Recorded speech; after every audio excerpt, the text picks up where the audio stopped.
Le choc a été terrible. Ce sont les termes utilisés par le ministre espagnol des Transports. Une collision à 200 km/h.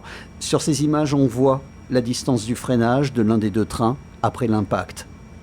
Les deux convois transportaient un peu plus de 400 passagers. Le choc a été tel que 2 wagons ont été projetés hors des rails et ont dévalé un fossé de 4 mètres. Certaines personnes allaient bien, d'autres étaient très mal en point. On les voyait mourir devant nous, impuissants. Les pompiers ont sorti ma sœur du train et nous sommes partis en ambulance. Elle est actuellement sous observation et nous attendons. L'accès pour les ambulances était difficile. Plusieurs personnes ont dû marcher sur les voies ferrées parce qu'il n'y avait pas de route pour accéder au train. Toutes les personnes blessées ont finalement été secourues. L'armée est venue prêter main forte.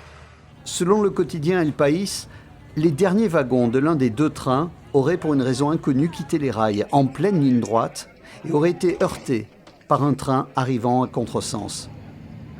Les autorités locales assurent que les voies étaient pourtant en bon état.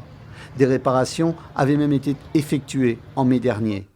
Une commission d'enquête indépendante sera chargée d'expliquer les raisons de cet accident. Face à ce bilan terrible, et toujours provisoire, l'émotion est nationale. Nous comprenons le désespoir des familles. Nous sommes profondément préoccupés par le sort des nombreuses personnes blessées dans cet accident et nous leur souhaitons un prompt rétablissement. Le couple royal a annoncé sa venue prochaine sur place.